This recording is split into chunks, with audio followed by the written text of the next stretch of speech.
जय हिंद दोस्तों। तो आज की इस वीडियो में हम लोग बात करने वाले हैं मगध राज्य का उदय। इस प्रकार से देख सकते हैं मगध राज्य का उदय, यहाँ देख सकते हैं। इसको आप लोगों को बहुत ही अच्छा तरह से समझाएंगे। अगर आप लोग पहले हिस्ट्री का वीडियो नहीं देखे हैं, प्राचीन हिस्ट्री से शुरू किए हैं, प्राचीन इतिहास से शुरू किए हैं, अभी यहाँ तक पहुँचे हैं। अगर आप लोग वीडियो नहीं देखे हैं तो जाके चैनल पर प्ले लिस्ट बना है, जाके देख सकते हैं।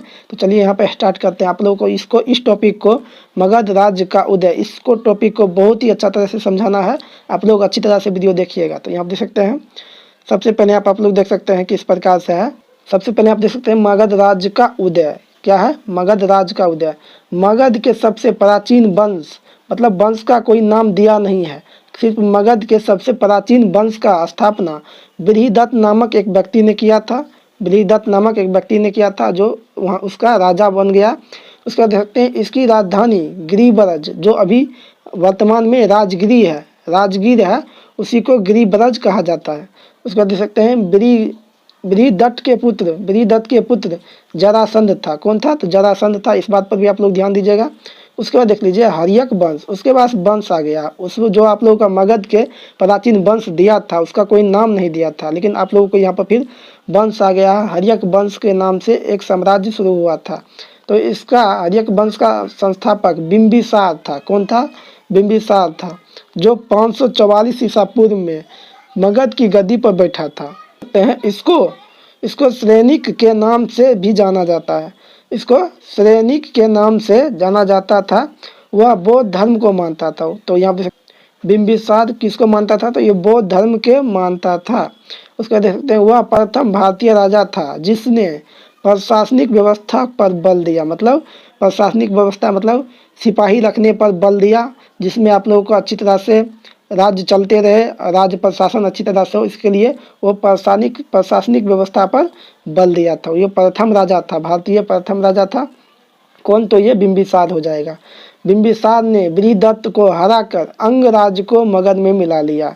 अंगराज में कौन कौन आते थे? तो भागलपुर, मुंगेर, खगड़िया, इस प्रकार से जितने भी आते थे, उस तरफ के जितने भी जिले हैं वो उस समय आते थे, वो अंगराज में आते थे। उसको देख सकते हैं बिंबिसार ने राजगिरी का निर्माण कर उसे अपनी राजधानी बनाया था। तो यहाँ देख सकते हैं राजगिरी का निर्माण कर उसे अपनी राजधानी बनाया था। बिंबिसार ने राजवैद्य जीवक को महात्मा बुद्ध के सेवा करने के लिए उसके पास भेजा था। तो इस प्रकार से क्वेश्चन पूछा जाता है कि बिंबिसार ने अपने किस राजवैद्य को महात्मा बुद्ध के सेवा करने के लिए भेजा था? तो इस प्रकार से आप लोग बता दीजिएगा, जीवक हो जाएगा। जीवक नामक एक राजवैद्य था, उनके दरबार में उसको भेजा था महात्मा बुद्ध की सेवा के लिए।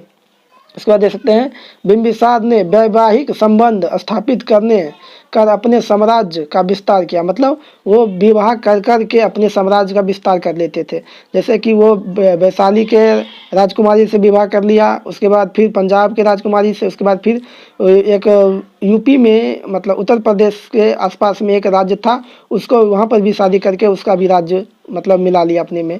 तो इस प्रकार से वो अपने साम्राज्य को विस्तार करते थे वैवाहिक संबंध के स्थापित करके। तो इस प्रकार से भी आप याद रखिएगा। बिंबिसार ने 52 वर्षों तक शासन किया। कितने वर्ष तक? तो यह 52 वर्ष तक शासन किया। बिंबिसार की हत्या उसके पुत्र अजातशत्रु ने कर दी। इस प्रकार से आप देख सकते हैं बिंबिसार की हत्या उसके पुत्र अजातशत्रु ने कर दी, और वह 492 ईसा पूर्व में मगध की गद्दी पर बैठा। इसने अपने चचेरे भाई देवदत्त के कहने पर अपने पिता की हत्या की थी। तो इस प्रकार से आप लोग याद कर सकते हैं किसके कहने पर? तो देवदत्त के कहने पर। उसके बाद देख सकते हैं अजातशत्रु का उपनाम कुनिक था। क्या था? तो कुनिक। इसका विवाह कौशल नरेश प्रसेनजीत की पुत्री वजीरा के साथ हुआ था। इस प्रकार से देख सकते हैं वह प्रारंभ में जैन धर्म के अनुयायी था, परंतु बाद में वह बौद्ध धर्म को मानने लगा। उसके बाद देख सकते हैं अजातशत्रु ने 32 वर्ष तक मगध पर शासन किया। कितने वर्ष तक? तो यह 32 वर्ष तक। अजातशत्रु के मंत्री का नाम वर्षकार था। इसी के सहायता से अजातशत्रु ने वैशाली पर विजय प्राप्त की। उसके बाद देख सकते हैं 461 ईसा पूर्व में अपने पिता की हत्या कर उदायीन ने फिर अजातशत्रु ने किसकी हत्या की थी? तो वो बिंबिसार की हत्या करके अजातशत्रु गद्दी पर बैठा था। फिर अजातशत्रु का हत्या करके उसके पुत्र उदयन ने अपना गद्दी बैठा था। तो उदयन किसका पुत्र था? तो ये अजातशत्रु का पुत्र था। तो उदयन ने अपने पिता का हत्या करके राजगद्दी पर बैठा था। उसका देख सकते हैं जैन ग्रंथों में उदयन को पितृभक्त बताया गया तथा बौद्ध धर्म में उदयन को पितृहंता बताया गया है।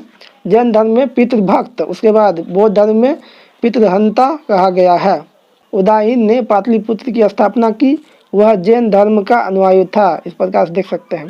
हर्यक वंश का अंतिम राजा उदयन का पुत्र नागदशक था। कौन था? तो यह नागदशक था।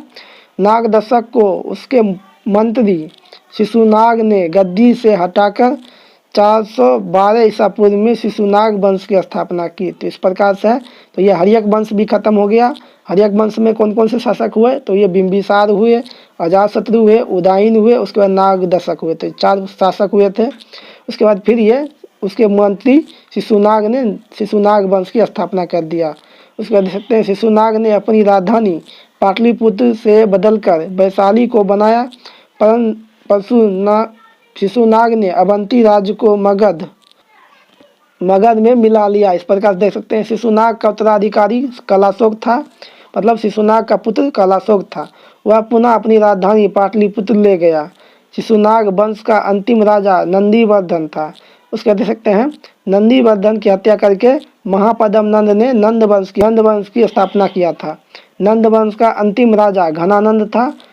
नंद वंश सर्वाधिक घनी राज्य एवं विशाल सेना के लिए प्रसिद्ध था। उसके बाद देख सकते हैं घनानंद सिकंदर के समकालीन था। किसके?